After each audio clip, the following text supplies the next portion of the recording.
નમસ્કાર, આપ જોઈ રહ્યા છો TV13 ગુજરાતી અને આપની સાથે હું છું તોરલ।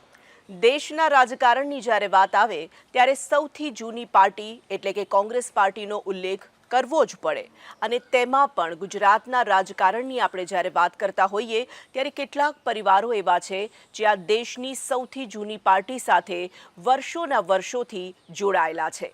એવા જ એક પરિવારની વાત એટલે કે સોલંકી પરિવારની વાત અને તેમાં પણ આજે સોલંકી પરિવારના ભરતસિંહ સોલંકી સાથે આજે આપણે મુલાકાત કરવાના છીએ। તેમની શૂન્યમાંથી સર્જનની આજે જીવન યાત્રા છે તેનાથી આપણે રૂબરૂ થવાના છીએ। રાજકારણની જ્યારે પણ તવારીખ લખાશે ત્યારે દેશની સૌથી જૂની પાર્ટી તરીકે કોંગ્રેસનો ઉલ્લેખ હંમેશા થશે। તેમાં પણ કોંગ્રેસ સાથે વર્ષોના વર્ષો સુધી જોડાયેલા રહેલા પરિવારોનો ઉલ્લેખ કરવાનો થશે ત્યારે કેટલાક પરિવારો એવા છે જે પેઢી દર પેઢી કોંગ્રેસ સાથે જોડાયેલા છે, તેમની વાત પણ જરૂર આવશે। તેવા જ એક કોંગ્રેસ સાથે તેની વિચારધારાથી જોડાયેલા પરિવારના એક રાજનેતા એટલે ભરતસિંહ સોલંકી। આપને એ પણ જણાવીએ કે ઠાકોર સમાજના મોટા નેતા ભરતસિંહ સોલંકી 2 વખત કોંગ્રેસ પ્રમુખ રહી ચૂક્યા હતા અને બંને વખત કોંગ્રેસને ભારે સફળતા પણ અપાવી હતી।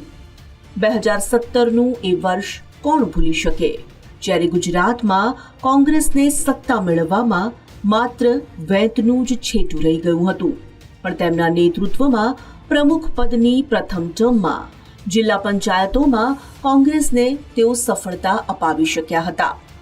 આજે તેવા જ રાજનેતાની જીવનયાત્રાને વધુ નજીકથી જાણીશું।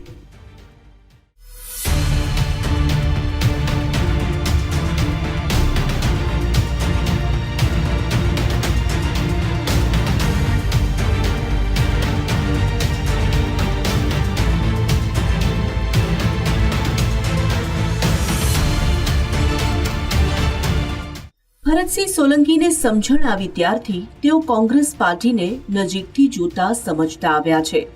સામાન્ય રીતે લોકો કહેતા હોય છે કે ચાંદીની ચમચી મોઢામાં લઈને જન્મેલા લોકોને વળી શું સંઘર્ષ, પણ સંઘર્ષ તો સંઘર્ષ જ છે ને। તેનો પ્રકાર બેશક બદલાતો હશે પણ મટી તો નથી જતો ને। ભરતભાઈની જીવનયાત્રા આજે એટલે જ આપણે જાણવાના છીએ। આવો તેમના બાળપણ વિશે પહેલા થોડી અજાણી વાતો જાણીએ। બૃહદ એ જમાનાના ખેડા જિલ્લો, અત્યારે તો આણંદ અને ખેડા એટલે કે નડિયાદ થયું, એ બોરસદમાં જન્મ થયેલો અને શરૂઆતનું બાળપણ બોરસદમાં વીત્યું। 1 થી 3 ધોરણ બોરસદમાં એટલે સરકારી શાળામાં અભ્યાસ કર્યો અને પછી પિતાજી જાહેર જીવનમાં હતા અને સરકારમાં, ગુજરાત સરકારમાં મંત્રી પણ બન્યા, એટલે અમદાવાદ શરૂઆતનું કેપિટલ હતું ને ત્યાં રહેવા જવાનું થયું। એટલે નવી શાળા, ખૂબ સરસ મજાની સુંદર સંસ્કારી એવી CN વિદ્યા વિહાર, જેમાં અનેક વિદ્વાનો, બુદ્ધિજીવી અને સરસ મજાના સંસ્કારી લોકોને શિક્ષણ મળ્યું, એનો હું અહોભાગી થયો અને અમારા કુટુંબમાં બધા જ મારા ભાઈ બહેનો પણ CN વિદ્યા વિહારમાં ભણ્યા। એવું સામાન્ય રીતે કહેવાય છે કે બાળપણમાં મળેલા સંસ્કારો અને તેમાં પણ તમારા શાળા જીવનનો બહુ મોટો ફાળો તમારા ઘડતર પર પડતો હોય છે। જાણે અજાણે તે સંસ્કારો તમારા જીવનમાં અમીટ છાપ છોડી જતા હોય છે। ભરતસિંહના જીવનમાં પણ એમ જ થયું। અમદાવાદની પ્રતિષ્ઠિત CN વિદ્યાલયમાં તેમનું ભણતર તેમના આગળનું ઘડતર કરી રહ્યું હતું। લગભગ 11 ધોરણ સુધી, એટલે એ વખતે મેટ્રિક હતું, SSC કહેતા હતા, અને એ ભણ્યા પછી ઝેવિયર્સ કોલેજ, એ પણ બહુ જ ખૂબ જાણીતી આખા ગુજરાતમાં, એ ઝેવિયર્સ કોલેજમાં ભણવાનું થયું અને તે ભણ્યા પછી નક્કી કરવાનું થયું કે શું કરવું આગળ। તો એન્જિનિયરિંગનું માર્ગદર્શન મારા પિતા અને એમના મિત્રોએ ખાસ આગ્રહ ભરીને કહ્યું। મારી ઈચ્છા અમેરિકા જવાની હતી કે BSc કરીને પછી હું આગળ MS કરવા USA જાઉં, પણ એમણે બધાએ સમજાવ્યો કે બેટર અત્યારે એન્જિનિયરિંગમાં કરવું તો બહુ સારા સ્કોપ છે અને ભવિષ્ય માટે, એટલે હું વિદ્યાનગર આવ્યો અને વિદ્યાની બિરલા એન્જિનિયરિંગ કોલેજ BVM માં ભણતર થયું, એન્જિનિયર થયો અને ખૂબ સારા મિત્રો પણ એન્જિનિયરિંગ કોલેજમાંથી નવા પણ મળ્યા. CNમાં ભણતો હતો ત્યારે અમારો સિદ્ધાર્થભાઈ ચિમનભાઈ પટેલ યુનો જી જી એ અમારા સાથી હતા 4 થી 11 ધોરણ સુધી. અમરીશભાઈ પટેલ જે મુંબઈમાં મહારાષ્ટ્રમાં મિનિસ્ટર પણ થયા અને ખૂબ આગેવાન અને અત્યારે એજ્યુકેશનલ સંસ્થાઓ પણ ખૂબ ચલાવે છે.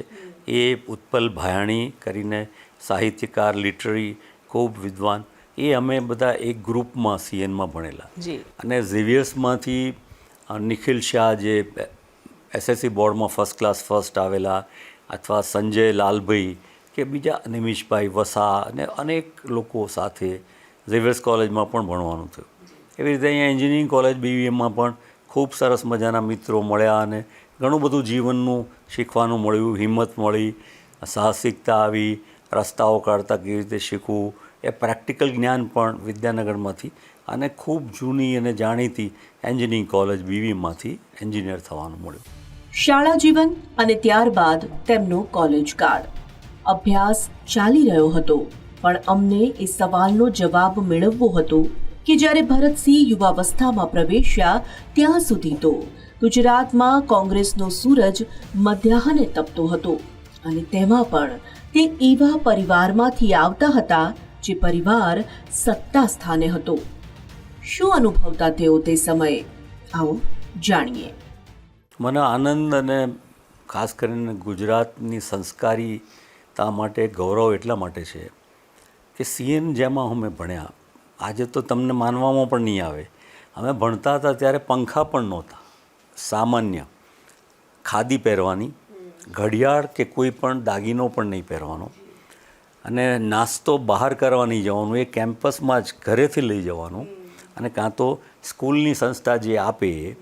અને એ વખતે તો અત્યારે બધા કરોડપતિને એમ કહેવાય, એ વખતે મિલ માલિક જે સૌથી ધનવાન ગણાય, એ મિલ માલિકના દીકરા દીકરીઓ પણ આવતા, શેવરોલેટ, ઇમ્પાલા અને એવી, પણ બધાને સમાનતાથી ખૂબ સરસ મજાના સંસ્કાર, ઝીણાભાઈ દેસાઈ, સ્નેહ રશ્મિ, અને એ બધાએ અમને આપેલા. એને કારણે એક બેઝ ખૂબ સરસ થયો. કુટુંબમાંથી દાદા મારા નાના એટલે સ્વાતંત્ર્ય સેનાની, ગાંધીયન, ફાધર પણ ખૂબ વાંચનવાળા અને અભ્યાસુ, અને આ CNનો જે એક માર્ગદર્શન, એક દિશા એ ખૂબ સરસ રહી. એટલે પેલું અભિમાન ને મોટા નાના ને એવું ક્યારેય સહજ થયું નહીં.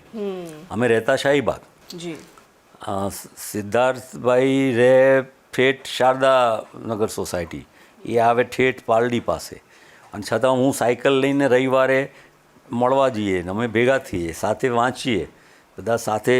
એટલે ખૂબ બધાનું સંકલન ને મિત્રતા ખૂબ સરળ, સહજ અને સરસ રીતે રહેતું.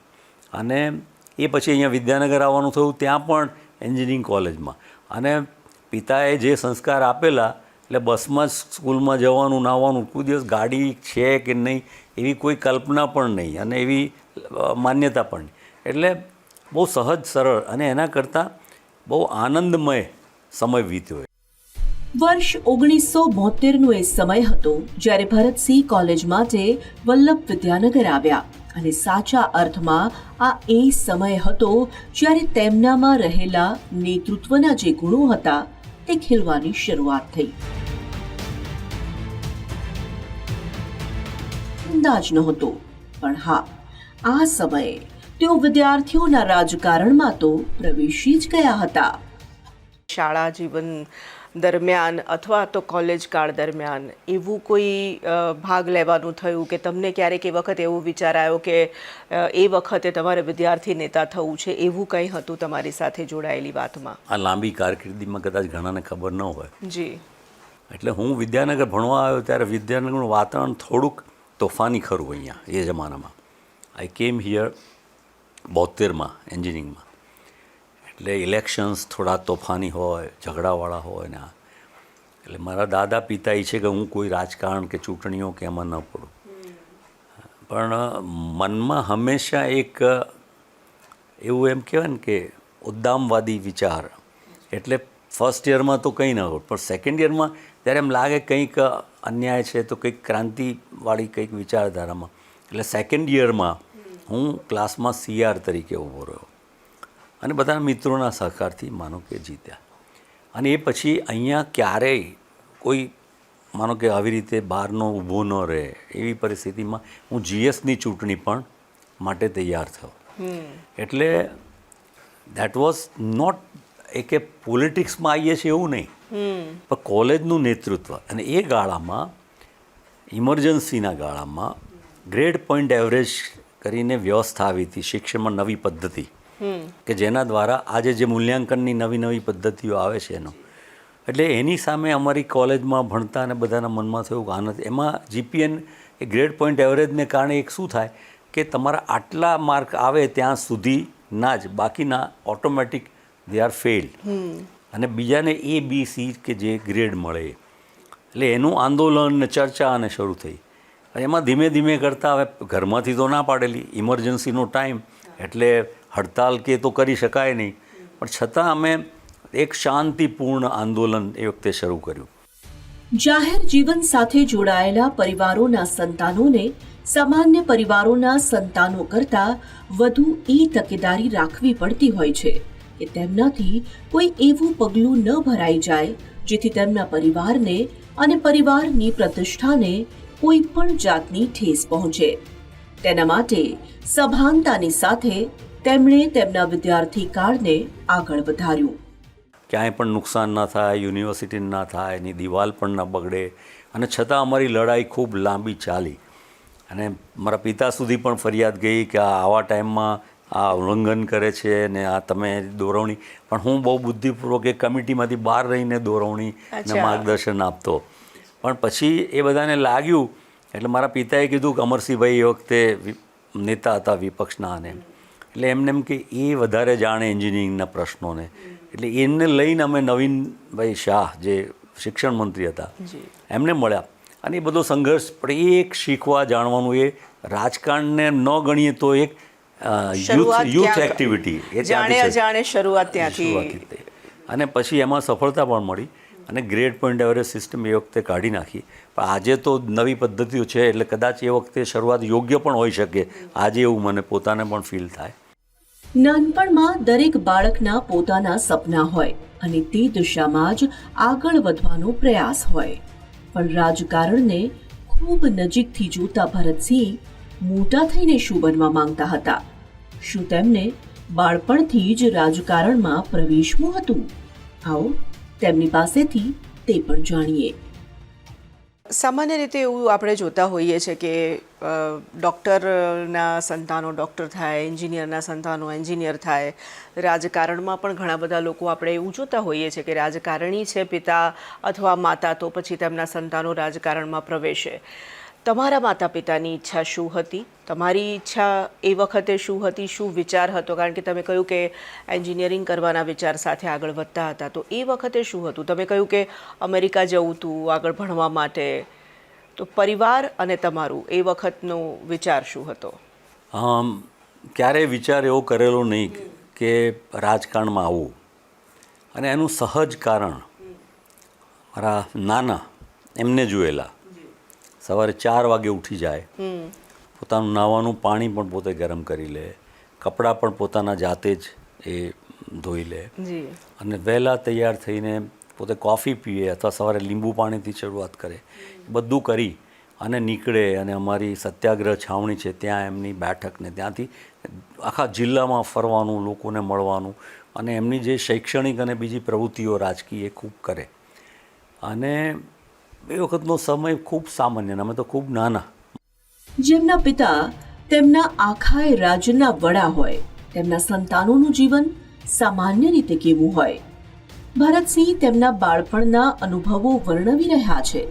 તેમાં તેમને તે સમયે રાજકારણમાં પ્રવેશવું કેમ નહોતું તેનું કારણ પણ જાણી શકાય છે. પછી મારા પિતાને જોયેલા કે ધીમે ધીમે એ પહેલાં મુંબઈ રાજ્યમાં ધારાસભ્ય હતા, પછી પહેલીવાર 62માં મંત્રી થયા, ત્યારે બહુ નાનું મંત્રીમંડળને હતી, અને ધીમે ધીમે કરતાં પ્રગતિ થઈ. અને અમે પણ માનો કે શિક્ષણ વધ્યું એટલે ઉંમર વધી પ્રમાણે, અને એન્જિનિયરિંગ કર્યું ના. અને એ વખતનો સમય જોઈએ તો એનો એકાદ બે પ્રસંગ કહું તો માન્યામાં નહીં આવે કે અમે રહીએ અમદાવાદ અને પિતાશ્રી મુખ્યમંત્રી તરીકે ગાંધીનગર રહે, જી તો એમને મળવા જવું હોય એટલે મોટરસાઇકલ લઈને ગાંધીનગર પહોંચીએ અને પછી એ બધું કામકાજ કરતા હોય ને લોકોને મળતા હોય ને જે કંઈ એમનું એટલે કહીએ કે બાપુજી કહેતા, એટલે બાપુજી મળવું છે એટલે એમ કે કામ કરને તું અમદાવાદ આવ, એસટીમાં ત્યાં નરેન્દ્રભાઈ રાવલની ઓફિસ છે ત્યાં આવ. એટલે અહીંથી ગયેલા હોય ગાંધીનગર અને ત્યાંથી પાછા આવે, બીજું તો બોલાય નહીં અને પિતાજી જ છે એટલે પાછા મોટરસાઇકલ લઈને અહીંયા એસટી પાસે નરેન્દ્રભાઈની ઓફિસ, એ વખતે એ ટ્રેડ યુનિયન લીડર પણ ખરા અને રાજકારણમાં પણ ખરા, અને પછી આવ્યા અને ઓફિસમાં જવા જઈએ એટલે રોકે આપણને કે ભાઈ બરોબર હતો, અત્યારે તો મુખ્યમંત્રી આવ્યા છે એટલે પાછું ધીરે ધીરે કહેવું પડે કે આવું છે કે મારા પિતાજી છે ને એમને મળવું છે એટલે તો જવા દે. એટલે પછી ત્યાં બહુ વ્યસ્ત અને એમને પાછું કંઈ કામ હોય એટલે કે એક કામ કરીને કાલે આવજે ને તું ગાંધીનગર. અને એવા અનેક પ્રકારના જે દિવસો બધા જોયેલા.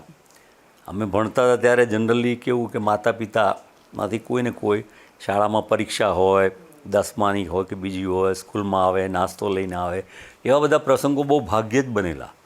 અથવા તો વાલી દિન હોય ત્યારે માતા પિતા આવે અને મળે, એટલે એમ થોડું ડિસ્ટન્સ લાગે કે સાલું આ રાજકારણમાં છે એના કારણે આપણને સમય આપી શકતા નથી. એટલે એ રાજકારણ પ્રત્યેની રુચિ બિલકુલ નહીં કે કોઈ પણ સંજોગમાં આપણે તો આમાં થવું નથી, કોઈ સંજોગોમાં રાજકારણમાં કોઈ એટલે એ વખતે સહેજ પણ વિચાર નહીં કરેલો કે આપણે રાજકારણને ને આપણે જે એન્જિનિયરિંગ કરેલું એને લગતો વ્યવસાય કે બિઝનેસ ને બધું કરશું ને આપણું જે સર્કલને મિત્રો હતા એન્જિનના એ બધાની સાથે રહીને બધી શરૂઆત કરીને કામ કરેલું. ભરતસિંહના પિતા માધવસિંહ સોલંકી મુખ્યમંત્રી હતા તો સ્વાભાવિક તે જાણવું પણ જરૂરી છે કે એક પિતા તરીકે તેમનો પોતાના સંતાનો માટે ઉછેરનો અભિગમ કેવો હતો. ભરતસિંહ તે વાત જે જણાવી રહ્યા છે તે તમામે સાંભળવા જેવી તો છે જ, પણ સાથે સાથે આજના રાજકારણીઓએ પણ સમજવા જેવી છે. જ્યારે કોઈ મોટા હોદ્દા પર પિતા હોય ત્યારે તેમની જવાબદારી એટલે પણ વધી જતી હોય કે બાળકો પર એવી છાપ આપણે ન પડવા દઈએ કે જેથી કરીને બાળકો પર તેનો કદાચ નશો આવી જાય કે તુમાખી આવી જાય. એ બધું જે કેવી રીતે સાચવવાનું થતું એ કેવો સમય હતો? બહુ સરસ પ્રશ્ન આપનો છે. પહેલું તો સૌથી પહેલું મારું જે કહેવું છે કે જે આઝાદી પછીનો જે કાળ અને એમાં એ 60s જ્યારે ગુજરાત છૂટું પડ્યું અને મારા પિતા 62માં પહેલીવાર મંત્રી પણ બન્યા અને એ વખતની ટીમ ખૂબ સાદગી, સરકારનું મંત્રીમંડળ પર બપોરે લંચ ટાઈમે બધા ભેગા થાય, પોતાને ઘરેથી ટિફિન આવ્યા હોય, બધા સાથે મળીને જમે અને અમે બધા સાથે રહેતા હોય ત્યાં મંત્રીશ્રીઓના બંગલામાં, એમના પુત્ર પુત્રીઓ, કુટુંબીજનો, બાળકો. તો અમે તહેવારો પણ બધા ભેગા થઈને ઉજવીએ અને CN અમે સ્કૂલમાં જવાનું હોય તો બસમાં પણ જઈએ તો બધા સાથે જઈએ. એકાદ બે ચૂકી જાય તો બધા નક્કી કરે ને બધા સાથે જઈએ. એક બહુ જ કૌટુંબિક માહોલ અને સિમ્પ્લિસિટી. ક્યાંય ગ્લેમર કેવું તમને લાગે જ નહીં કે તમે મંત્રીના ને આ ને તે. અને એમ કરતાં જે સમય ગયો ને પછી તો જ્યારે કોલેજ પતી ગઈ, એન્જિનિયર થયો એટલે મારા પિતાએ પહેલું જ મારી પાસે એફિડેવિટ કરાવી કે હું હિન્દુ અવિભક્ત કુટુંબનો સભ્ય છું. એટલે I am not connected to him as a સંયુક્ત કુટુંબના સભ્ય તરીકે. એટલે એટલા માટે કે હું એન્જિનિયર થયો છું, હું કોઈથી કંઈક વળી મેં કંઈક કન્સ્ટ્રક્શન કોન્ટ્રાક્ટ કે કંઈક લીધું તો એનો જવાબદાર હું એમાં એમને લેવા દેવા. એને મને કીધું કે આપણે અમુક આ બધામાં પડવાનું નહીં. એ એમની એક પ્રકાર, હવે આખો યુગ જુદો પ્રકારનો હતો. અને મારા પિતા એમની બધા જ એ વખતના એમના સાથીઓ અથવા રાજકીય નેતાઓ, એટલે આખા એરા બદલાતા ગયા ધીમે ધીમે સમય સાથે. રાજકારણ હવે બદલાયું છે અને હવે તેમાં સાદગીની જગ્યા ભવ્યતાએ લઈ લીધી છે. ત્યારે તે સમયના રાજકારણમાં કેવો માહોલ હતો? ચૂંટણી લડાતી તો પણ કેવી સાદી રીતે લડાતી તે જાણવું પણ રસપ્રદ લાગી રહ્યું છે. ચૂંટણીનો ખર્ચ પણ નહીવત એમનો. પહેલી વાર માનો કે ચૂંટાયા હોય તો 3500માં ચૂંટાયા હોય, પછી બીજી ચૂંટણી કે એવું કહ્યું તો માંડ 12-14 હજાર કેવો થતા હોય. અને આપણે અત્યારની હાલની પરિસ્થિતિ જાણીએ છીએ અને જોઈએ છીએ. ભરતસિંહ તેમના શરૂઆતના દિવસોને વાગોળી રહ્યા છે અને તે ક્ષણોને યાદ કરતા સમયે તેમના ચહેરા પરનો આનંદ જ ઘણું બધું વર્ણવી જાય છે. ભરતસિંહ આ એ દિવસોની વાત કરી રહ્યા છે જ્યારે તેઓ સક્રિય રાજકારણમાં જોડાયા નહોતા. રાજકારણથી થોડુંક દૂરી બનાવવાનું મન બનાવી લીધું હતું, પણ શરૂઆત શેનાથી થઈ તમારી? રાજકારણમાં પ્રવેશની વાત તો આપણે કરીએ, પણ એ પહેલાં કોલેજ અને રાજકારણની વચ્ચે શું ભરતભાઈ કરતા? કોલેજ અને એના રાજકારણની વચ્ચે કેવું હોય કે જ્યારે નાનાની કોઈ ચૂંટણી હોય જી, અથવા તો પિતાની ચૂંટણી હોય કે વિધાનસભાની એમની ચૂંટણી, ત્યારે જઈએ અમે, માનો કે અમદાવાદથી બોરસદ, અને એ જે 15 દિવસ હોય એમાં પડદા પોસ્ટર લગાવવાનું, લઈથી એટલે બનાવેલી લઈથી ચોંટાડવાનું, બાંધવાના, અને નાનકડા સ્ટેજ બનાવવાના હોય તે વખતે તો આવા તૈયાર સ્ટેજ મળે નહીં, લાકડા સુથાર હોય એ લાકડાના પાટિયા લાવીને મારે, એટલે પછી એમને ચા પીવડાવવા જવાનું અને બધું કરવાનું. અને બહુ તો મોટામાં મોટું કામ મળે તો જૂની ફોર્ડ ગાડી જે ઓપન હોય અને એમાં પહેલાં તો બેસવાય ના મળે, પાછળ લટકીએ બધા જતા હોય, અને નહેરુ ચાચાના અને બધાના સૂત્રોને, અને બહુ તો માઇક લઈને કોંગ્રેસને વોટ આપવો કે એ અંગેના સૂત્રોચ્ચાર કરવાનું કામ એ કરતા. ભરતસિંહ સોલંકી તેમના નાનાજીને રાજકારણમાં મદદ કરવા માટે રાજકારણના કામમાં વધુ ને વધુ સક્રિય થયા, અને ત્યારે તેમનામાં રાજનીતિના જે ગુણ હતા તે સાચા અર્થમાં ખીલ્યા પણ ખરા. અને તેમના નાનાજીને તેમણે કપરી સ્થિતિમાં પડકારોની વચ્ચે જીતવામાં નિર્ણાયક ભૂમિકા પણ ભજવી, અને તેના બાદ તેમનું મન સાચા અર્થમાં રાજકારણ તરફ વળ્યું. હું ખૂબ ફર્યો જિલ્લામાં ને બધે. લોકોએ કીધું કે તમે રસ લો, રાજકારણમાં આવો. પેલો એમ કે આ રોબિનહૂડ છે એવું વોટેવર એ લોકો વિચારતા હોય. અને મનમાં પછી એવું થયું કે ચાલો હું પણ કોશિશ કરું, નાડ તો પારખી જોઈએ. એટલે એક ખેડા જિલ્લામાં નડિયાદમાં અમારા યુથ કોંગ્રેસનો પ્રમુખ છે, એના દ્વારા એક મિટિંગ બોલાવીને એમાં હું હાજરી આપીશ એવી વાત કરી, અને ખૂબ મોટી સંખ્યામાં વરસતા વરસાદમાં યુવાનો ઉમટી પડ્યા. જેમના પિતા રાજ્યના મુખ્યમંત્રી રહ્યા હોય તેમના પુત્ર જ્યારે રાજકારણમાં પ્રવેશવા માટે અન્ય રાજકારણીની મદદ લે ત્યારે કેવો અદ્ભુત સંયોગ રચાય તેનું આ ઉત્તમ દ્રષ્ટાંત બને છે. કેવી હતી ભરતસિંહ સોલંકીની રાજકીય શરૂઆત તે પણ તેમની પાસેથી જ જાણીએ. અને બધાએ કીધું તમે જોડાઓ. એટલે પછી વિચાર કર્યો અને હું સીધો ઉપડ્યો માધવરાવ સિંધિયા પાસે મળવા. સ્વાભાવિક, માધવસિંહ સોલંકીનો દીકરો એટલે ટાઈમ તો તરત મળી જાય, એટલે એમણે ટાઈમ આપ્યો. એટલે મેં એમને વિનંતી કરી કે મારે રાજકારણમાં આવવું છે, જોડાવું છે. તો કે અચ્છી બાત હૈ. પછી મેં એમને કીધું કે આપકે સાથ આના હૈ મુझे. એટલે એમણે મને સવાલ કર્યો કે કમાલ હો, तुम्हारे पिताजी 4 बार मुख्यमंत्री, फॉरेन मिनिस्टर हैं, नाना 5 बार MP है, तो तुम मेरे पास क्यों आए? એટલે મેં કીધું 3 रीज़न है. एक तो आप यंग लीडर हैं जिसकी लंबी राजनीति है, दूसरे आप पॉपुलर और पावरफुल लीडर हैं. આપણો લીડર જ ગબડી પડે તો રાજકારણમાં ગોડફાધર વગર તો આગળ જવાય નહીં. You need a godfather. મારીમાં એવી માન્યતા કે સામાન્ય બાળક હોય એ પણ મોટું બની શકે, એમ કે ભાઈ ટાટા બિરલા બની શકે, પણ રાજકારણમાં તમારે ઊંચે જવું હોય તો તમારો કોઈને કોઈ ગુરુ તો હોવો જ જોઈએ.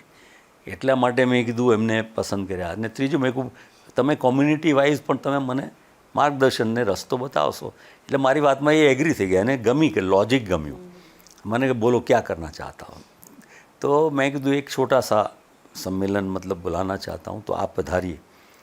એટલે એ વખતે તો ઇટ વોઝ 1992.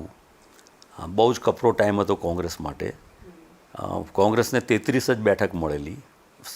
એ ટાઈમની લોએસ્ટ ઓફ ટાઈમ હતી એ વખતે. ભરતસિંહ સોલંકીની રાજકીય શરૂઆતની વાત તે સમયની છે જ્યારે ગુજરાતમાં કોંગ્રેસ માટે કપરો કાળ ચાલી રહ્યો હતો.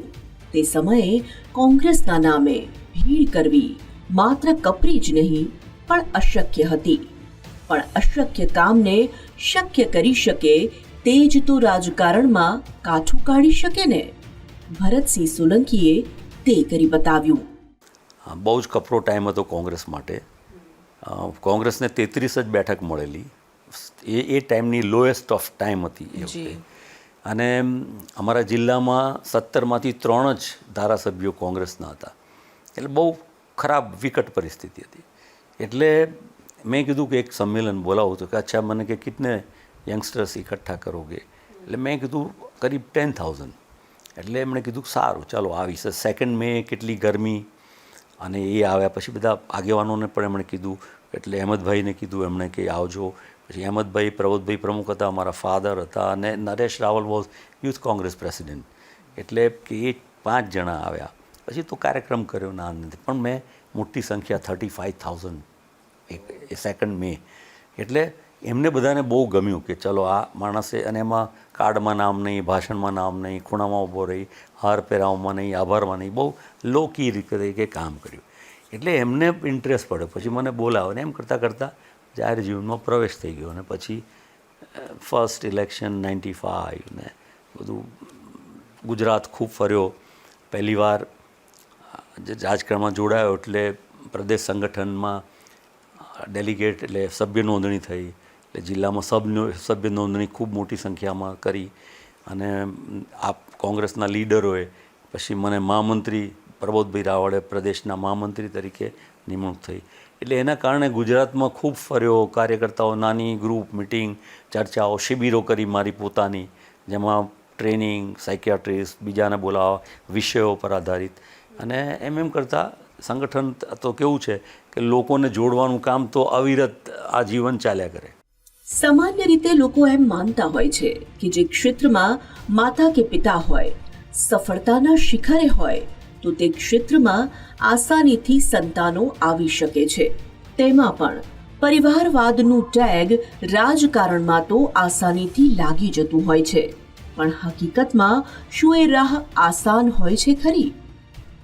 તમે જ્યારે આ નિર્ણય કર્યો કે હવે જોડાવું છે, નાના મોટા તમારા નાનાજીને મદદ કરવાની વાત હોય કે પિતાની ચૂંટણીઓમાં મદદ કરવાની વાત હોય, ત્યાંથી લઈને પોતાની ચૂંટણી લડવા સુધીની જે આખી વાત હતી, એ વખતે પરિવારનો વિચાર શું હતો? અને બીજું મારે એ પણ જાણવું છે, મને લાગે છે દર્શકોને એ જાણવામાં પણ વધારે રસ હશે કે સામાન્ય રીતે એવું જોવા મળતું હોય છે કે રાજકારણમાં જો પરિવારનું કોઈ સભ્ય છે તો તમારો રાજકારણનો જે પ્રવેશ છે તે થોડો સરળ થઈ જતો હોય છે.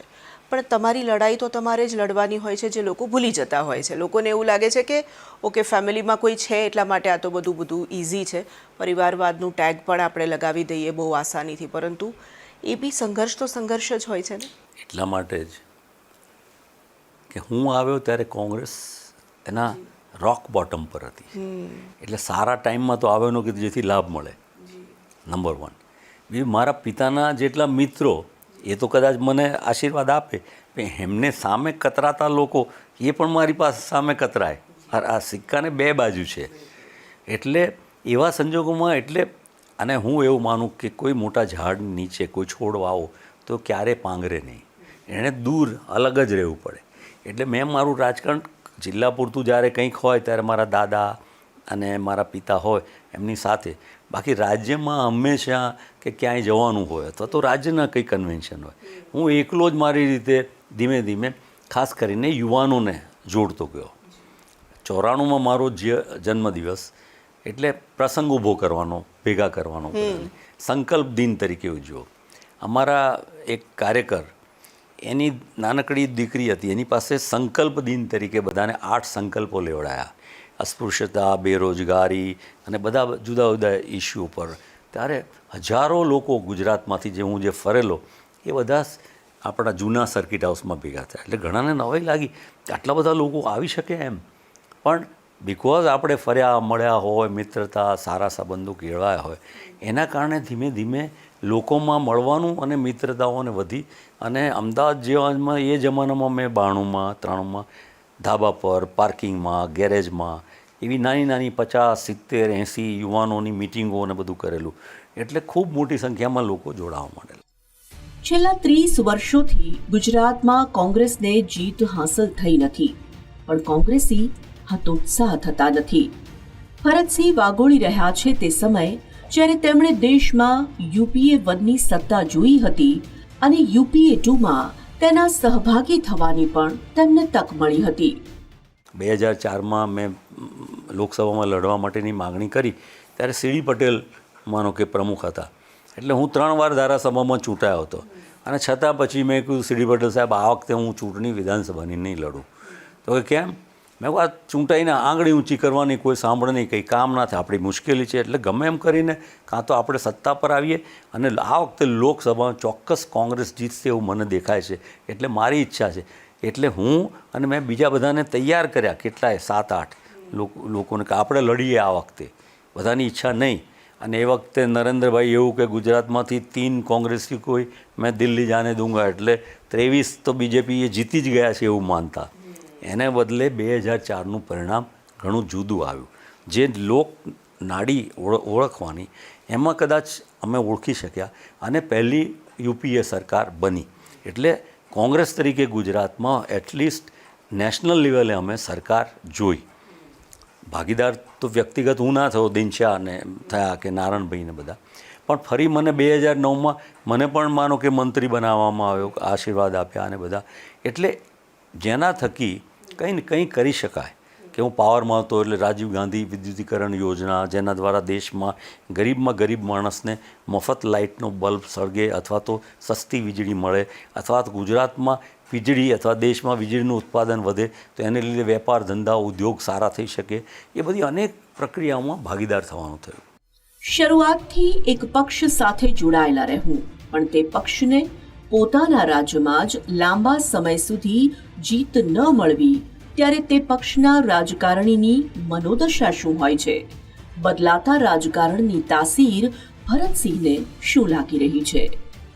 તમારા પિતાના સમયે સત્તા પણ તમે જોઈ છે, એ અનુભવી છે, ખૂબ નજીકથી આપને એ જોવા જાણવાની તક મળી છે. ત્યારબાદ તમે કહ્યું કે તમે જ્યારે રાજકારણમાં પ્રવેશ્યા ત્યારે કોંગ્રેસની પરિસ્થિતિ એટલી સારી નહોતી. આજે આપણે જ્યારે આ વાત કરી રહ્યા છીએ ત્યારે એ જ પરિસ્થિતિમાં કોંગ્રેસ છે, એનાથી પણ નીચે ખરાબ પરિસ્થિતિમાં છે. અને બિલકુલ ઘણા બધા પ્રયાસો કરવામાં આવી રહ્યા છે પણ સફળતા નથી મળી રહી. અને હંમેશા અમે એવું કહીએ છીએ કે એક આખી જનરેશન એવી આવી ગઈ કે જેણે ગુજરાતમાં કોંગ્રેસની સત્તા જ નથી જોઈ. તો આ આખા બદલાયેલા રાજકારણને તમે કેવી રીતે જોઈ રહ્યા છો? જે શરૂઆતનું રાજકારણ હતું એ કેવું હતું, અત્યારે જે રાજકારણ છે તે કેવું છે? સત્તા મળવી ન મળવી અલગ પ્રશ્ન છે, પણ રાજકારણ બદલાયું છે? મારી દૃષ્ટિએ રાજકારણ બદલાયું છે, પણ હું અભિનંદન આપું છું કોંગ્રેસના કાર્યકરોને કે 30 વર્ષથી કોંગ્રેસમાં સત્તા નહીં હોવા છતાં મુશ્કેલ સમયમાં વિચારધારાને મક્કમતાથી વળગી રહ્યા છે. સવાલ એ છે કે પર્યાય બદલાઈ ગયા. સ્વાભાવિક જ રીતે આપણે માનીએ કે સરળ ને સાદો સીધો વ્યક્તિ જીતી જાય, પણ જીતવાના પરિબળો જુદા છે. ધન જોઈએ, લક્ષ્મી પૈસા જોઈએ, બુદ્ધિ હોય છે, આયોજન, તમારી ગોઠવણી, સ્ટ્રેટેજી, પ્લાનિંગ જોઈએ, સંગઠન, મોટું ટોળું અને શક્તિનો સરવાળો. ગુરુત્વાકર્ષણના નિયમો પણ લાગે. મોટો માસ હોય એની જોડે નાનો માસ જતો રહે. હવે એ મોટો માસ કરવા માટે બીજી પાર્ટીઓએ ધર્મનો આશરો લીધો, અંધશ્રદ્ધાનો આશરો લીધો, ગેરમાર્ગે દોરવાનો આશરો લીધો, બધા જુદા જુદા એવા રસ્તાઓ લીધા. કોંગ્રેસ આજ દિન સુધી જે 1885માં સ્થાપના થઈ એના જે વિચારો છે એ વિચારોમાંથી ક્યારે પણ ડગી નહીં. આટલા બધા કોંગ્રેસના અધ્યક્ષો આવ્યા, લીડરો આવ્યા, વડાપ્રધાનો આવ્યા, પણ એ બધાએ સત્તા કરતાં સેવા અને એના કરતાં વિચારધારા કે આ દેશ એક અને અખંડ રહેવો જોઈએ અને આ દેશનો નાનામાં નાનો માણસ, જે મહાત્મા ગાંધીએ કીધું કે એ બહુ મહત્ત્વનો છે, અને એને ફોકસ રાખીને માનો કે અમે UPA 1 ને UPA 2 સરકાર આવી, મને UPA 2માં કામ કરવાનો મોકો મળ્યો. એટલા બધા સરસ મજાના કામ થયા એ ટાઈમમાં. અને છતાં 2014માં આ એ જ સરકારની સામે ભ્રષ્ટાચારના એવા આક્ષેપો કરવામાં આવ્યા, 2G 3G કોલ અને આના હજારે જેવા લોકો. અત્યારે તો મોઢું બતાવી શકતા નથી, બોલી શકતા નથી. બાબા રામદેવ કે અત્યારે બીજા લોકો જે કે જેમાં હતા, એમને બધાને જઈને પૂછો તો સવાલના જવાબ પણ નહીં આપી શકે, આવો ઇન્ટરવ્યૂ પણ નહીં આપી શકે, કારણ કે એ ખોટા આરોપો હતા. એક પણ કોંગ્રેસી નેતા સામે ક્યાંય પણ કોઈ આરોપ મૂક્યા પછી પુરવાર પણ ન થયો. અને હવેની સરકારોના દાખલા તમે જોશો કે આ સરકારોએ કરેલા ખોટા કામો અને ભ્રષ્ટાચાર, એનો જવાબ ન્યાયતંત્ર દ્વારા જબરજસ્ત રીતે એમને મળવાનો છે. રાજકારણ એ ફૂલ ટાઈમ જોબ છે અને તેમાં પણ જ્યારે તમે જાહેર જીવનમાં હો તો વધુ વ્યસ્ત રહેવાય જ રહેવાય. આવા સમયે ભરતસિંહ સોલંકી શું તેમના મિત્રો માટે સમય કાઢી શકે છે? આવો તેમની પાસેથી એ પણ જાણીએ. મિત્રો સારા એવા મળ્યા કે આપણે જે પરિસ્થિતિમાં હતા એને સ્વીકારીને આપણી સાથે રહ્યા. માનો કે શરૂઆતના સીએનના મિત્રો હતા, અમદાવાદમાં રહેતા હતા, અર્ચિતા ફ્લેટે તૂટી ગયા અને ત્યાં કોમર્શિયલ બિલ્ડિંગ બંધાઈ ગયું. પછી સ્વાતિ સોસાયટીમાં રહેતા હતા, ત્યાંથી પાછા શિફ્ટ થયા, પાછા અહીંયા બોરસદમાં આવ્યા. અહીંયા પોલિટિકલ કામને કારણે પછી આણંદમાં જે જૂના એન્જિનિયરિંગના કેટલાક અમેરિકા હતા, કેટલાક પાછા આવ્યા, એવી રીતે અમદાવાદમાં. એટલે અને જાહેર જીવનમાં રહીએ ને એટલે મિત્રતા ને આ બધું આવતું જતું રહે. એટલે સમય કાઢવો અથવા મળી જાય, જ્યારે જેટલો સમય મળી ગયો એટલો આનંદ. ને એમાંથી કંઈ અને એટલું બધું ફાસ્ટ મૂવિંગ વર્લ્ડ થઈ ગયું આ આઈટી ટેકનોલોજીને લીધે. અને હવે તો આર્ટિફિશિયલ ઇન્ટેલિજન્સે એટલી દુનિયા ફાસ્ટ કરી દીધી કે તમે કોપ અપ જ ના કરી શકો. તમારે એટલા બધા ગતિશીલ રહેવું પડે, નહીં તો ઓબ્સોલેટ થઈ જાઓ.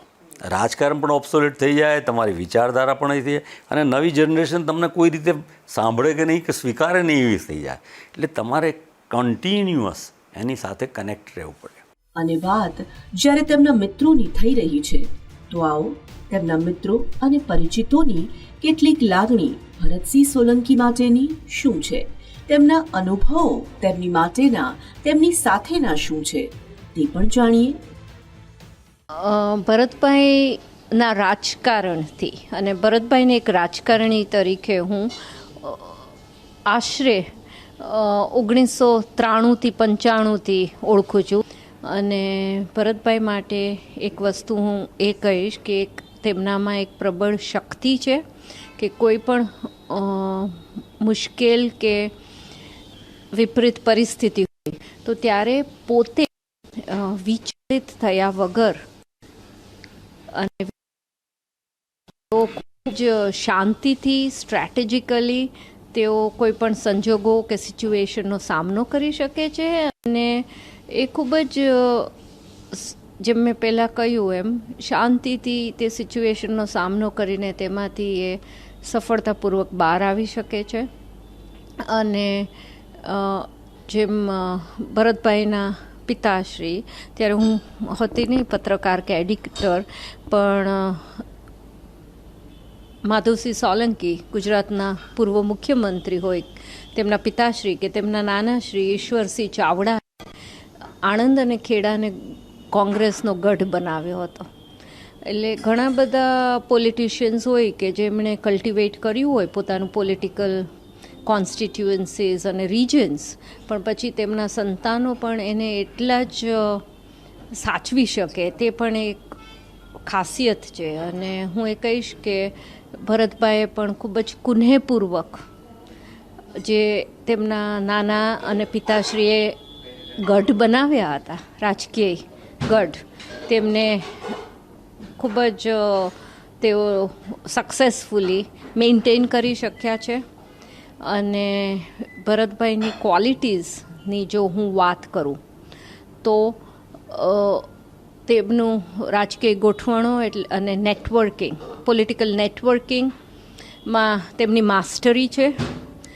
અને પરંપરાગત રાજકારણના તો તેઓ માહિર છે જ તે, પણ બદલતા સમય સાથે નવા જમાનાની જરૂરિયાત પ્રમાણે જે સમીકરણો નવા ઇવોલ્વ થાય તેમાં પણ તેમની એક ખૂબ જ એક્સ્ટ્રાઓર્ડિનરી સ્કિલ છે.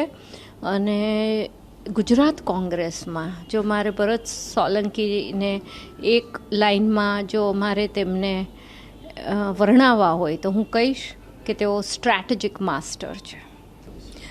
જ્યારે ભરત સોલંકી ગુજરાત કોંગ્રેસના પ્રમુખ હતા ત્યારે ખૂબ જ ઘણા સમય પછી કોંગ્રેસને તેઓ જીતની ખૂબ જ નજીક લઈ ગયા હતા. તેમનો શ્રેય ભરત સોલંકીને જાય છે. એટલે તેઓ ટીમવર્ક સાથે સ્ટ્રેટેજિક રીતે ઇમ્પ્રેસિવલી અને ખૂબ જ પોલિટિકલ ફિલ્ડ વર્ક અને પબ્લિકના માણસ છે જે રાહુલ ગાંધી આજકાલ કહી રહ્યા છે કે રેસના ઘોડા વર્સિસ લગ્નના ઘોડા, તેમાં ભરત સોલંકીને રેસના ઘોડાની કેટેગરીમાં મૂકી શકાય. વહીવટકર્તા તરીકે, એક સંગઠક તરીકે અને એક પ્રદેશ પ્રમુખ તરીકે ભરતસિંહજીની એક વાત મને યાદ આવે છે. ઉપપ્રમુખ તરીકે મને 5 જિલ્લાઓની જવાબદારી એમણે સોંપી. એમણે ખ્યાલ રાખ્યો કે તબીબી વ્યવસાય સાથે જોડાયેલો છું એટલે અમદાવાદની આસપાસના જિલ્લાઓના પ્રભારી તરીકે કામ સોંપ્યું અને એમાં આણંદ જિલ્લાનો પણ મારો સમાવેશ થયો. આણંદ જિલ્લાની જ્યારે કારોબારીની મિટિંગ હતી અને જ્યાં 400-500 લોકો ઓડિયન્સની અંદર બેઠેલા, ખૂબ જ વ્યવસ્થિત રીતે જ્યારે બેઠા હતા, ત્યારે ભરતસિંહજી સોલંકી એ ગુજરાતના પ્રમુખ તરીકે અને હું ઉપપ્રમુખ પ્રભારી તરીકે ત્યાં હાજર હતો. અને જ્યારે એમનો ભાષણનો વારો આવ્યો ત્યારે એમણે ભાષણમાં જે વાત કહી આજે પણ મને યાદ છે.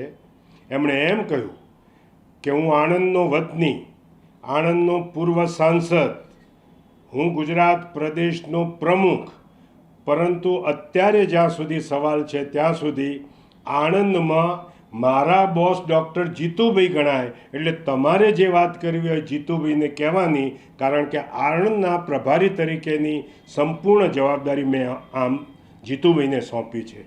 મને એમ લાગે છે કે આ જ નેતૃત્વની બહુ મોટી એક ખૂબી કહી શકાય કે જે નાના કાર્યકરને પણ એટલું પ્રોત્સાહિત કરે કે જે જવાબદારી આપી છે એમાં તમે જે નિર્ણય લઈને આવશો એ નિર્ણય સ્વીકારવાની મારી તૈયારી છે. આ નાની સૂની વસ્તુ નથી. આ વાતથી પણ હું ખૂબ પ્રભાવિત થયો. 2015થી 2017 સુધી સંગઠનમાં કામ કરવાની મને તક મળી. એક કુશળ સંગઠનકાર તરીકે કાર્યકરો સાથે સીધો સંવાદ કરવાની એમની ક્ષમતાએ મને અભિભૂત કર્યો.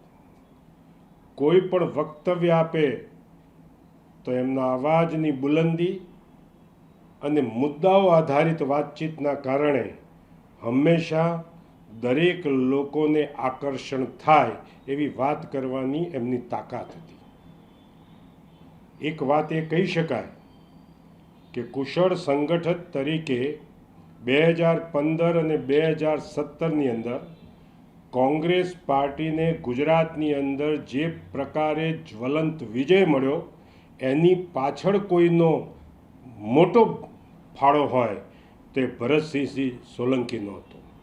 ગમતું કામ કરવાની જેને તક મળે તે સાચા અર્થમાં સદભાગી કહેવાય. રાજનીતિ ગમે અને તેમાં સક્રિય રહેવાનું મળે તેથી વધુ ઉત્તમ શું? પણ ભરતસિંહ સોલંકી પાસે નવરાશ હોય ત્યારે શું કરવાનું તેમને ગમે તે પણ આજે તેમની પાસેથી જાણીએ. સમય જ્યારે મળે, જ્યારે નવરાશ હોય તો આમ કરવાનું શું ગમે? શોખ શું છે આપને? આમ તો હું બહાર પણ ટ્રાવેલિંગ મને ગમે, એટલે દુનિયાના ઘણા બધા દેશો જોવાનું નસીબમાં આવ્યું, એટલે ફર્યા હર્યા અને સાથે જોયું. એટલે અને જ્યારે પણ મિત્રો સાથે માનો કે બેઠા હોઈએ તો કે ચાલો આનંદ શું, તો કે ફાફડા મગાવો, તો એ ફાફડામાંથી બી એટલો બધો આનંદ. એમાં મરચાં બહુ ગમે અથવા તો કાંદા સાથે બહુ ગમે કે એની ચટણી બહુ ગમે. એ આનંદ જાણે 5 સ્ટાર કે 7 સ્ટારમાં હોય એના કરતાં મને કોઈ વધારે મળ્યો હોય. પણ જે વખતે જે કંઈ મળે કે ગામડામાં ગયો અને સરસ મજાના રોટલા ને એવું. હમણાં વચ્ચે હું એકવાર ગયો હતો ઓબ્ઝર્વર તરીકે સુરતમાં. તમારા ડાંગના અમારા તે જિલ્લાના આગેવાન હતા, એટલે એમને ઘરેથી ત્યાં એક લોટ હોય અને એક લસણીયા મરચાંનું ચટણી ને એવું લઈ આવે, એટલે એ બેને મિક્સ કરી અને પછી ખાવાનું. એટલે પહેલાં એમ થાય કે આ કાચો લોટ ખાવાનો કેવી રીતે એમ લાગે એમ, પણ એ બી એવું સરસ મજાનું. એટલે from smallest of A place to the highest, પછી ન્યુયોર્ક હોય કે ટોક્યો હોય કે પેરિસ હોય કે બોમ્બે દિલ્હી હોય, એ બધાની વચ્ચે પણ મૂળ લોકોનો આનંદ એ ઉત્તમ આનંદ મળવાનું જ. કોરોનાનો સમય આખા વિશ્વ માટે કપરો સમય હતો, પણ ભરતસિંહના ભાગે કોરોનાની લડાઈ ખૂબ મુશ્કેલ હતી અને લાંબી પણ. ભલભલા હારી જતા તેવા સમયે કોરોના માટે પણ ભરતસિંહ તો લડાયક યોદ્ધા જ સાબિત થયા હતા. એક એવો સમય પણ તમારા જીવનમાં આવ્યો કોરોનાનો સમય તો આખા વિશ્વ માટે મુશ્કેલ સમય હતો અને તેમાં પણ તમારી પોતાની જ્યારે આપણે વાત કરીએ, કારણ કે સમાચાર માધ્યમોમાં પણ ખૂબ આવ્યું હતું અને કદાચ અમે લોકો એને એ રીતે પણ જોઈએ છે કે તમે સાચા અર્થમાં ફરી એક વખત ફાઇટર પુરવાર થયા, કારણ કે કોરોનામાં ભલભલા લોકો હારી જતા હતા મનથી, શરીરથી. તમે બરાબરની ફાઇટ આપી, ખૂબ લાંબી ફાઇટ આપી. સ્વાભાવિક ખૂબ મુશ્કેલ સમય હતો, છતાં એના વિશે જો વાત કરવી હોય તો. જી બા, પહેલાં તો માનીએ જ નહીં કે કોરોના થાય, એટલે અતિ ઉત્સાહમાં બધે ફરીએ ને મળીએ ને લોકોને એમ કે આપણને ન થાય, એમ આપણે હેલ્ધી જ છીએ એને, પણ થઈ ગયો. અને અમારા એક મિત્ર મૌલિનભાઈ વૈષ્ણવને અમને બંનેને થયો અને અમે બંને એ બરોડાના, અત્યારે તો એ ધામમાં પહોંચી ગયા. તો બરોડામાં બેન્કર હોસ્પિટલમાં અમે દાખલ થઈ ગયા અને દાખલ થયા પછી થોડા જ દિવસોમાં મારું ઓક્સિજન લેવલ ડાઉન થવા મળ્યું. એટલે હોસ્પિટલે ના પાડી દીધી કે એમને સિમ્સમાં અથવા તો સ્ટાર્લિંગમાં કે એ ક્યાંક લઈ જાઓ એમ. તે વખતે મને તો કંઈ એવું લાગતું કરતું નહીં કંઈ, પણ એમ્બ્યુલન્સમાં લઈ ગયા અને સિમ્સમાં દાખલ કર્યા અને પછી ધીમે ધીમે કરતાં પરિસ્થિતિ કઠિન. પણ એ કઠિન પરિસ્થિતિનો માં સૌથી મોટું એકલતા. એક રૂમમાં તમારે દિવાલો જ જોયા કરવાની, લાઇટ જોયા કરવાની, ટ્યુબલાઇટ જોયા કરવાની, સામે ટીવી હોય તો પણ તમને કંઈ જોવાનો ઇન્ટરેસ્ટ પણ પડે નહીં. પણ ખૂબ વિકટ પરિસ્થિતિમાં સમય ગયો. કેટલાક દિવસો તો ખબર પણ ન પડી, શરીરને પણ તકલીફ ઘણી પડી. માનો કે 51 દિવસ વેન્ટિલેટર પર રહ્યા, 15 દિવસ પ્રોનિંગ એટલે ઊંધા સુવાડી રાખે, all organ fail, kidney, liver, heart, lungs બધું એમ કહેવાય. અને એવું કહેવાય કે કિડની ઇઝ ઇરિવર્સિબલ. તો 8 વાર ડાયાલિસિસ થયા પછી પણ અત્યારે કિડની નોર્મલ છે. અને ખૂબ હોસ્પિટલે એના ડૉક્ટર 14 ડૉક્ટરો ટ્રીટ કરતા હતા. લકીલી મારું નસીબ કે, અને એમાં સ્વર્ગસ્થ અહેમદભાઈને જેવા લોકોએ પણ અને સુધીરભાઈ ટોરન્ટ ને બધા મિત્રોએ પણ મેડિસિનથી માંડીને ખૂબ મદદરૂપ થયા. અને એના કરતાં વિશેષ જ્યારે હું બહાર આવ્યો હોસ્પિટલમાંથી ત્યારે મને ખબર પડી કે હજારો લોકોએ મારા માટે પ્રાર્થના કરી. એટલે મને એમ થાય કે મારા જીવનમાં હું ખૂબ કંઈ બી કમાયો હતો, આ એક લોકોના આશીર્વાદ. That was a great miracle. કોરોનાના સમયમાં લોકોનો પ્રેમ, આશીર્વાદ અને તેમના સ્વાસ્થ્યની બહેતરી માટેની પ્રાર્થનાઓ તેમના સુધી પહોંચી. પણ સામાન્ય સંજોગોમાં પણ તેમનો અનુબંધ તેમના મત વિસ્તારના લોકો સાથે કેવો રહ્યો તે પણ તેમની પાસેથી જાણીએ. તો હું મારા દાદા અને પિતાને તો જોયેલા જ. નાની નાની વાતો માટે ગામડામાંથી સામાન્ય વર્ગના લોકો ખૂબ અપેક્ષાથી આવે એમની પાસે. આપણું હ્યુમન બિહેવિયર કેવું છે એમાં મારા પિતા અને દાદા પાસેથી ખૂબ શીખ્યા. જવાહરલાલ નહેરુ પાસેથી મારા પિતા શીખ્યા હોય કે બીજા પાસેથી, કે ગાંધીજી પાસેથી દાદા, કે સરદાર સાહેબ પાસેથી મારા દાદા. મારા દાદા હંમેશા સરદાર પટેલ એવું નહીં, સરદાર સાહેબ જ કે એ વુડ જ્યાં સુધી જીવ્યા ત્યાં સુધી એટલું બધું રિસ્પેક્ટ આપે. મારા પિતા નાનકડો દાખલો આપે કે જવાહરલાલ નહેરુ પ્રવાસમાં ગયા હોય અને પછી બધા નાના મોટા લોકોએ કંઈક ચીઠીઓ બધી આપી હોય એટલે ખિસ્સામાં નાખી હોય.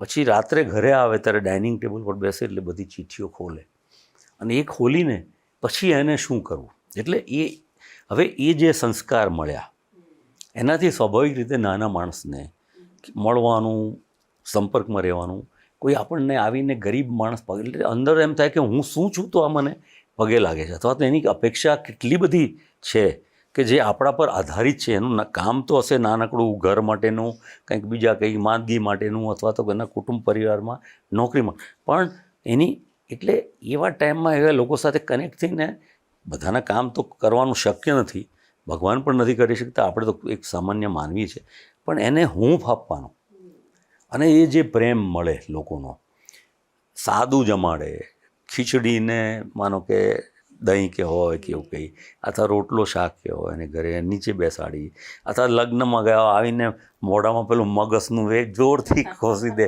કે ખાવું પડે એમ બધા. એવા અનેક જાતના પ્રસંગોમાંથી ખૂબ સારા રિલેશન. અને મારા માટે સૌથી મોટું જે તમને કેમ કે કયો ફોર્સ તમને કન્ટિન્યુઅસલી અત્યારે પણ આમાં કનેક્ટ રાખે છે, એ લોકોનો પ્રેમ ને આશીર્વાદ, એ મને પોલિટિકલી એક્ટિવ ને કનેક્ટ રાખે છે.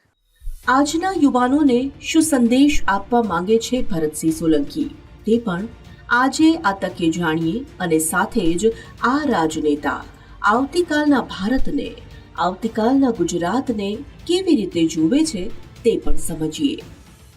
આજના જે યુવાનો છે, જે લોકો રાજકારણમાં પ્રવેશવા માંગે છે, એવા યુવાનોને ખાસ કરીને શું કહેશો અને આવતીકાલનું ગુજરાત, આવતીકાલનું ભારત કેવી રીતે જોઈ રહ્યા છો આપ? નવો યુવાન પણ બહુ સ્માર્ટ છે, ઇન્ટેલિજન્ટ છે, અને એટલા જ માટે રાહુલજીની જે અપેક્ષા હતી કે ગુજરાત દેશ સૌથી આગળ જશે. અમેરિકાને બધા પાછળ, ભલે અત્યારે જમીન, સંપત્તિ, ભૌતિક સંપત્તિ, રિસોર્સિસ એમની પાસે ઘણા છે, પણ ઇન્ટેલેક્ચ્યુઅલ પ્રોપર્ટી એ યુવાનોમાં જે વધારે હોય એને જો તક આપવામાં આવે, ઓપોર્ચ્યુનિટી કે સાયન્સ, ટેકનોલોજી, રિસર્ચ કરવાની, તો એ બાબતમાં નવો યુવાન, હવે આપે કીધું કે એને પોલિટિક્સ સાથે, તો પોલિટિક્સમાં હવે નાની પહેલાં કેવું કે આધી રોટી ખાएंगे, કોંગ્રેસ को लाएंगे, બરાબર, અથવા રોટી, કપડાં ઓર મકાન, આ બધું ફેડ થઈ ગયું, જૂનું થઈ ગયું.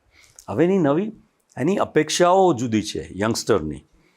નોટ ઓનલી મોટરસાઇકલ જોઈએ, મોબાઈલ જોઈએ, એ બી જૂની થઈ ગઈ, એના કરતાં એડવાન્સ થઈ ગઈ. એને શું ગમે, શું ચિત્ર, શું ફિલ્મ, કે કઈ વાત, કે કયા વિચારો, કે એને આઈડિયા, કે કયું મ્યુઝિક, કે એનું food, this youth will have to cope up with world youth. દુનિયામાં જે ચાલી રહ્યું છે એ નોલેજ તો હવે એને માટે ઇઝી થઈ ગયું છે બાય વર્ચ્યુ ઓફ આઈટી, કોમ્પ્યુટરને. એટલે એને કંઈ હવે દૂર જઈને જાણવા જોવાની કે અમેરિકા જાય તો જે કરી શકે એવું રહ્યું નથી, કે જાપાન જાય તો. હેપીનેસ ઇન્ડેક્સ, જીડીપી નહીં, કે હેપીનેસ કેટલી તમે ડેવલપ કરી શકો છો, એવી લીડરશિપ આ દેશને મળે, એ જોઈએ એવું આપણે માનીએ છીએ. અને આજના પોલિટિક્સમાં હું કહું છું કે આજે જે ચાલી રહ્યું છે આ દેશમાં, એકદમ ડ્રાસ્ટિક પરિવર્તન આવશે 1 વર્ષની અંદર, આપ જોશો. સત્તા મળવી ના મળવી એ વાત સાવ જુદી બાબત બને છે, પણ રાજકારણમાં ડટ્યા રહેવું, પોતાના વિચારોને વળગી રહેવું, વિચારધારાને વરેલા રહેવું, પ્રતિકૂળ સંજોગોમાં પણ ચહેરા પર સ્મિત સાથે આગળ વધતા રહેવું, આ જ તો છે એક સાચા રાજકારણીની ઓળખ. તેમાં પણ ઘટાદાર વૃક્ષના પડછાયાને છોડીને આકરા તાપમાં પણ પોતાના પડછાયાને જીવંત રાખી શકવાની હિંમત, આને જ કહી શકાય ને શૂન્યમાંથી સર્જનની યાત્રા.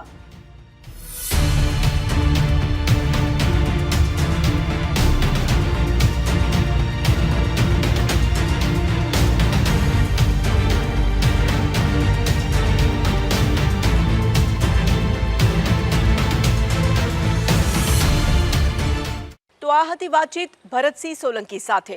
આવતા સપ્તાહે વધુ એક વ્યક્તિ પ્રતિભા સાથે ફરીથી મળીશું. ત્યાં સુધી મને આપશો રજા. નમસ્કાર.